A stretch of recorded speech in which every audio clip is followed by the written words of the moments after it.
le temps du mercredi 18h30, c'est les lives. Et là, cette fois, c'est évidemment le jour où je vous parle des vins du mois, les 6 bouteilles qui composent les différentes box que nous avons envoyées à nos abonnés et qu'ils ont probablement déjà reçues. Voilà, alors je vais vous raconter chaque histoire de chaque bouteille. Nos abonnés reçoivent dans une petite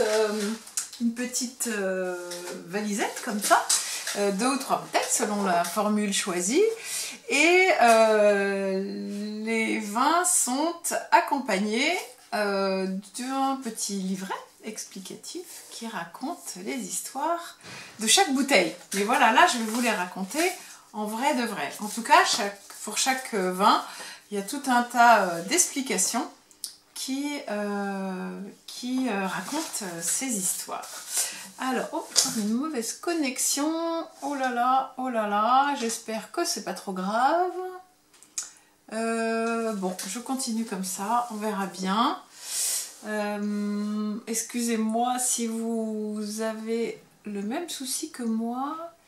J'espère que c'est pas super grave. En tout cas, nous avons donc... je suis désolée, chers amis.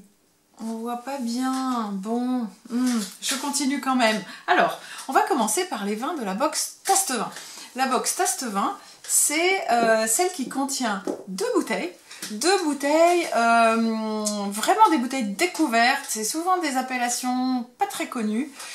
C'est aussi des appellations plus classiques, ça dépend des fois. C'est souvent un blanc, un rouge, parfois 2 rouges, mais jamais 2 blancs. Bon, en tout cas, là, au mois d'avril, les abonnés de la box Taste Vin ont reçu 2 bouteilles. Un rouge, qui est un Morgon, et un blanc, qui est un Picpoul de Pinet. Alors, je vais commencer peut-être par le vin blanc. Picpoul de Pinet, c'est une appellation qui se trouve pas très loin de Sète, dans le Languedoc, dans l'Hérault. Et c'est un endroit qui se trouve tout près de l'étang de Thau, dans lequel sont cultivées des huîtres. Et donc évidemment, c'est un vin qui va hyper bien avec ces huîtres. Et c'est vrai que ce qui est intéressant à cet endroit, c'est que les vins qui sont produits, comme ce Picpoul de Pinet, ce sont des vins qui sont très frais, qui ont énormément de fraîcheur. C'est peut-être même un petit peu comme si on avait l'équivalent de vins vifs de la vallée de la Loire ou du nord de la Bourgogne. Vous voyez, c'est à ce point-là, avec beaucoup de fraîcheur, parfois même un léger perlant, qui leur donne énormément de vivacité, des vins toniques, on va dire. Donc c'est super intéressant de voir que malgré le soleil, on arrive à faire des vins très frais, qui sont limite désaltérants et rafraîchissants avec peu d'alcool. Ça fait 12 degrés d'alcool. C'est pour le Languedoc, finalement, c'est assez peu. Et encore, 2020, c'était une année plutôt chaude. Il y a des années où ça fait pas tout à fait autant d'alcool. Alors, ce fameux Picpoul, c'est le nom du cépage. C'est un nom qui a été donné parce que c'est un nom local, hein, c'est un cépage autochtone qui fait partie de ces familles de vins... de cépages qui sont indigènes et autochtones et qu'on aime retrouver parce qu'ils ont une vraie typicité. Donc ici, on est dans la famille Ricôme, Anaïs et son papa Yves, qui font des vins super, pas seulement celui-là, mais vraiment ils ont toute une gamme de vins magnifiques. Mais c'est vraiment celui-là que je voulais vous montrer pour justement prouver que malgré le soleil, on arrive à faire des vins très frais. Évidemment, le terroir de Picpoul de Pinet, c'est la mer. On est carrément au bord de l'eau et c'est ce qu'on aime retrouver. C'est ce qui donne ce côté frais, marin, un peu salin qu'on retrouve dans ces vins-là. Donc, donc Yves et sa fille Anaïs, Yves, avec son frère, qui avait repris le domaine des parents. Et puis, ils se sont un petit peu demandé quoi faire du domaine. Ils étaient en coopérative à l'époque, donc est-ce qu'on reste en coopérative, voilà. Et puis, c'est Anaïs, la fille de Yves, qui s'intéressait beaucoup à la vigne. Elle a passé son diplôme d'œnologue, elle est partie vinifier à tout un tas d'endroits, notamment en Nouvelle-Zélande, où voilà, elle s'est un peu inspirée de ce qui se fait là-bas, et puis en revenant, elle a réussi un peu à convaincre son papa de reprendre le domaine avec lui et d'en faire quelque chose de dynamique et de faire de très jolis vins. Et c'est ce qui se passe, effectivement, très très joli, un vin plein d'agrumes avec de la fraîcheur, de la légèreté. C'est vraiment le genre de vin qu'on va sortir quand on a envie d'une grosse envie de sushi, voilà, ou d'un plateau de fruits de mer, pour sortir un peu des appellations plus connues, de style Sancerre ou Chablis, et ben pourquoi pas un Picpoul de Pinet. Ça, c'est un vin qui vaut 9,90 € et qui est une vraie découverte. Et qui casse un peu la réputation des vins blancs du Languedoc qui parfois sont un petit peu riches. Là, on a exactement l'inverse. On a beaucoup de légèreté et de vivacité. Voilà, donc ça c'est un des 2 vins de la box Tastevin du mois d'avril 2021. La deuxième bouteille, elle, vient d'une appellation beaucoup plus connue. Morgon. Voilà, je me suis dit, comme duo, on va prendre un qui est plus connu et puis un qui est plus une découverte. Donc voilà, j'ai découvert ce domaine que je connaissais pas du tout, le domaine Passot, et ils produisent plusieurs appellations dans les crus du Beaujolais. Ils ont un Chirouble, un Régnier, ce Morgon, voilà. J'ai eu beaucoup de mal à choisir parce que finalement, ils m'ont tous énormément plu. J'avais envie au départ de faire connaître plutôt une appellation moins connue, Morgon, voilà, tout le monde connaît, c'est un peu l'appellation emblématique des crus du Beaujolais. Mais en fait, voilà, il n'y a pas, c'est assez difficile de trouver des morgons qui restent à des prix assez raisonnables. Et voilà, c'est ce que j'ai trouvé. Donc là, c'est une famille qui a 2 garçons. Et les 2 garçons sont revenus au domaine, ils sont hyper jeunes, hein. Ils sont revenus au domaine et ils travaillent avec leurs parents. Apparemment, tout le monde s'entend bien, il n'y a pas de problème là-dessus, mais ils ont la chance d'être sur des terroirs assez connus. Si par exemple, il y avait des premiers crus dans les crus du Beaujolais, donc des parcelles qui ressortiraient davantage par leur complexité par exemple ou leur intensité, ben, ils sont propriétaires de certaines parcelles qui sont hyper connues dans les crus du Beaujolais, donc c'est génial. Et ils font tout bien comme il faut, vraiment les vignes sont hyper bichonné, 0 produit chimique, aucun désherbant. De toute façon, j'aurais jamais acheté si c'était pas le cas, hein. Donc vraiment un bon état d'esprit. Dans une région qui est souvent mise à mal parce que Beaujolais, dès qu'on entend ça, c'est ça va sentir la banane ou ça va être inintéressant. Donc voilà, je voulais un peu montrer que c'était pas du tout le cas et que on pouvait trouver de magnifiques Beaujolais, qu'à l'aveugle, de toute façon, on retrouvera jamais la banane. De toute façon, c'est pas vinifié de cette manière-là.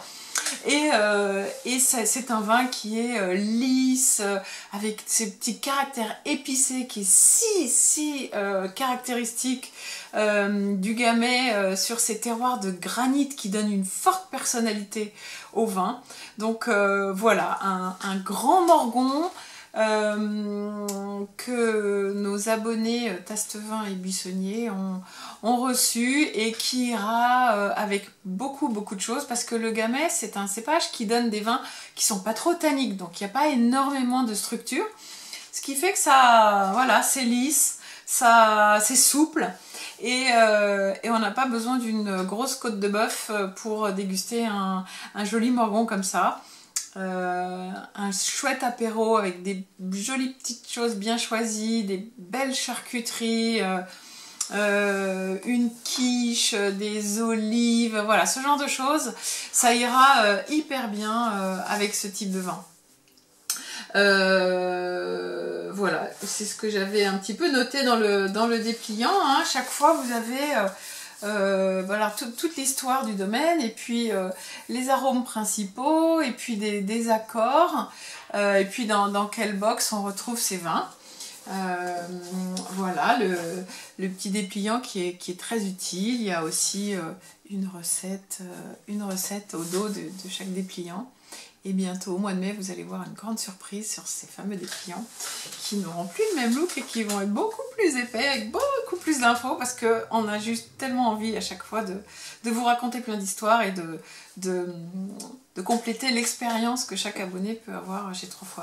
Donc ça, c'était la box Taste Vin. Maintenant, je vais passer à la troisième bouteille qui compose la box Buissonnier. En fait, les deux premières, pour la box Buissonnier, c'est 3 bouteilles. C'est donc les 2 premières que je viens de vous montrer, et une troisième. Et ici, on part en Bourgogne. Comme par hasard, il y a souvent des vins de Bourgogne dans les box de 3x20. Ça, je ne peux pas renier mes gènes. J'ai trop d'amour pour cette belle région. Toutes, mais voilà, c'est ma région d'origine. Donc, je sais que c'est une des régions les plus difficiles à choisir en termes de vin, parce que c'est extrêmement morcelé. La moyenne pour un domaine, c'est 8 hectares. Et 8 hectares, c'est peu. Et sur 8 hectares, les viticulteurs peuvent avoir plusieurs appellations, hein, parfois jusqu'à une dizaine, une douzaine. Donc en toute petite quantité à chaque fois, c'est très morcelé. Du coup, c'est un peu compliqué pour les consommateurs de choisir ce genre de vin, parce que on ne sait pas trop. Alors on achète par appellation parce qu'on en connaît une mieux qu'une autre, etc. Mais en Bourgogne, c'est vraiment on choisit plutôt qui que quoi. Et là, c'est un petit peu le cas de cette bouteille. C'est une grande première chez 3x20 de vous présenter un Côte du Couchois. Évidemment, c'est pas une appellation très connue en Bourgogne.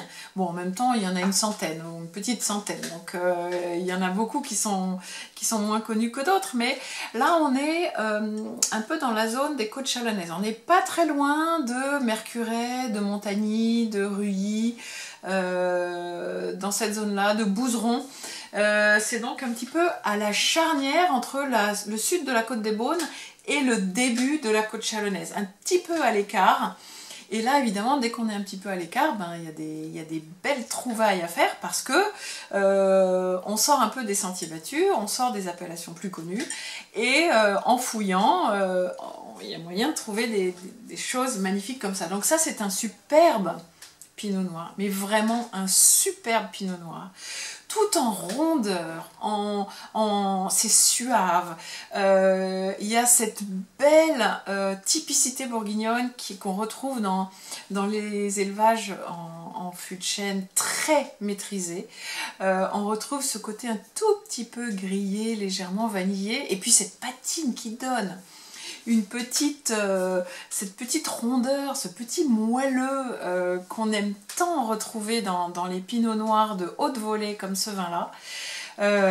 Donc ça, bravo les buissonniers d'avoir choisi cet abonnement, parce que la troisième bouteille est toujours d'un niveau supérieur aux 2 premières. Hein. Donc voilà, la troisième bouteille, plus premium, de la box des buissonniers. Donc voilà les 3 bouteilles que les abonnés Taste Vin et Buissonniers ont trouvé dans leur box du mois d'avril. Voilà pour ces 3-là. Je vais maintenant passer aux vins qu'ont reçus les abonnés un peu plus premium de nos box, c'est-à-dire les box échansons, qui sont toujours 2 bouteilles de vin rouge, et la box cachotier, qui c'est les 2 mêmes bouteilles que les échansons, mais avec une 3e bouteille en blanc, pour avoir un peu plus de choix et avoir les 2 couleurs. Parce que de plus en plus d'amateurs de grands vins blancs Et effectivement, il y a aussi des merveilles à découvrir dans ces vins-là. Alors, je vais commencer par une très jolie bouteille d'un domaine que j'aime beaucoup et qui se trouve dans le Ventoux. Donc le Ventoux, comme vous savez, c'est le point culminant dans la vallée du Rhône, surtout connu pour ses courses cyclistes, l'ascension du mont Ventoux.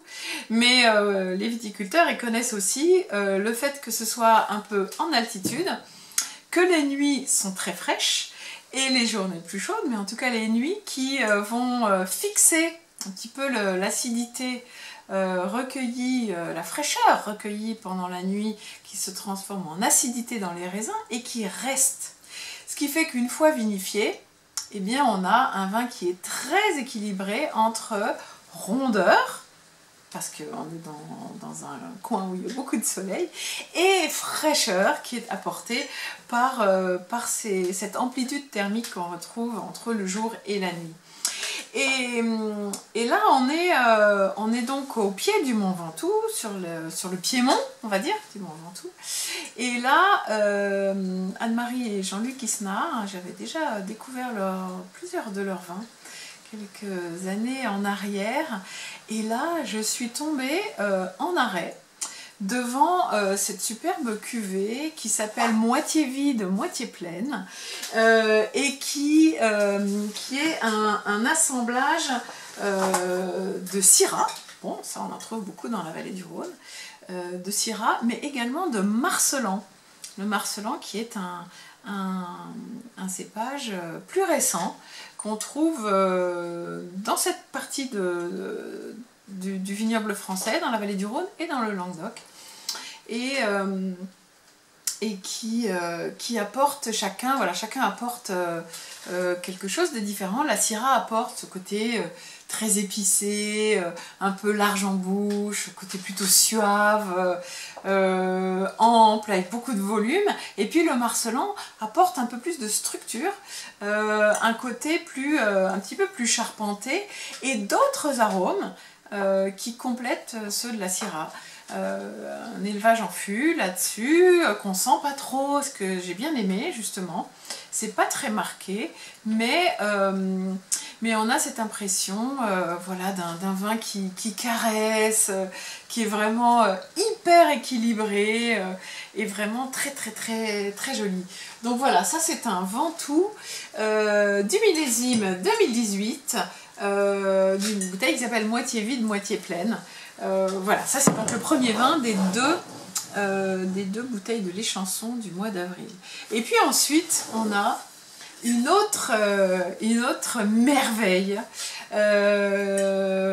Regardez, une super jolie étiquette. Et là, il s'agit d'un vin de Cahors. Alors, vous savez, Cahors, c'est le royaume du grand Malbec. Ce cépage qu'on trouve aujourd'hui plus en Argentine qu'en France d'ailleurs, malgré le fait que ce soit son berceau. En même temps, les vignobles n'ont pas la même taille ici et là-bas. En tout cas, le Malbec est un cépage absolument superbe, à condition qu'on ne le laisse pas faire n'importe quoi. Et Benoît Aymar, qui est un viticulteur, un jeune viticulteur qui s'est lancé à son compte il y a quelques années et que je suis depuis son premier millésime, et qui fait à mon avis partie de cette jeune garde qui lance la renaissance des vins de Cahors. Alors oublions les vins poussiéreux, rugueux, pour lesquels il fallait un chausse-pied, sinon on n'arrivait pas à les déguster tellement les tanins étaient secs et difficiles à comprendre, et il fallait attendre des années et des années avant de les déguster. C'est terminé. Cette ère est terminée. Aujourd'hui, place aux fruits, place au terroir. Regardez même la forme des bouteilles de celle-là, mais de plein d'autres aussi dans l'appellation Cahors. C'est fini les bouteilles bordelaises on a un complexe d'infériorité par rapport à Bordeaux, donc on utilise des bouteilles bordelaises parce que ça fait chic et après tout, pourquoi pas nous. Et en fait, la bouteille bourguignonne, c'est aussi pour montrer que à Cahors, on vinifie avec une optique plus parcellaire. C'est-à-dire qu'au lieu d'assembler toutes les différentes parcelles, et puis peu importe, on gomme un petit peu l'identité de chaque parcelle, et bien là c'est exactement le contraire. Aujourd'hui à Cahors, c'est des vinifications parcellaires, comme en Bourgogne. Et donc l'idée c'est plus de suivre le modèle bourguignon. Pardon, excusez-moi. Plus le modèle bourguignon que le modèle plus générique, on va dire. Donc voilà Benoît Aymard qui... je pensais que j'avais déjà découvert tous ces vins. Et ben en fait pas du tout. Il a encore trouvé le moyen de passer à un autre endroit à Cahors. Il y a ce qu'on appelle les Causses.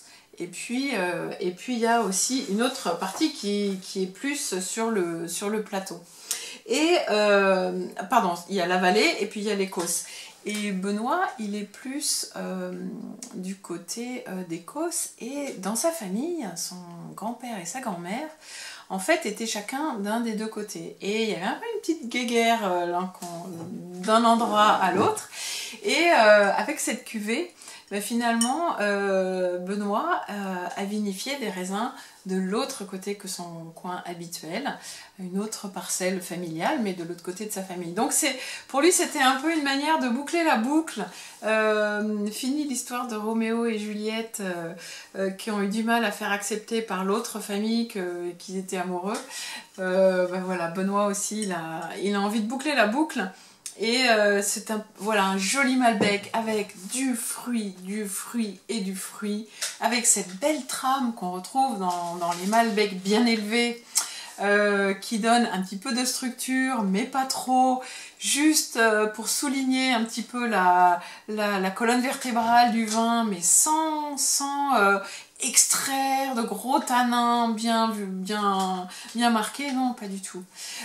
L'idée, c'est que on goûte ça, et vous avez vu, si vous l'avez déjà ouvert, vous allez voir, c'est très très doux, mais on sent la personnalité, on sent que c'est un vin qui vient d'un endroit précis, et c'est ça qui fait les grands vins finalement.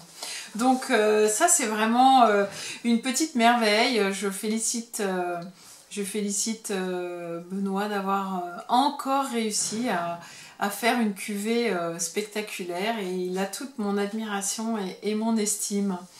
Voilà pour la deuxième bouteille de l'abonnement et chanson d'avril, qui donc est un grand Ventoux et un grand Cahors. Voilà pour cette box là.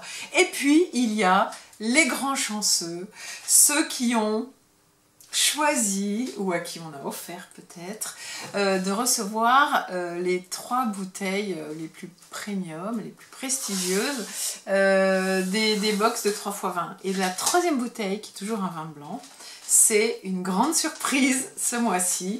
C'est un Coteaux champenois. Alors, Coteaux champenois. En Champagne, évidemment, on produit surtout du champagne. Donc on produit des bulles,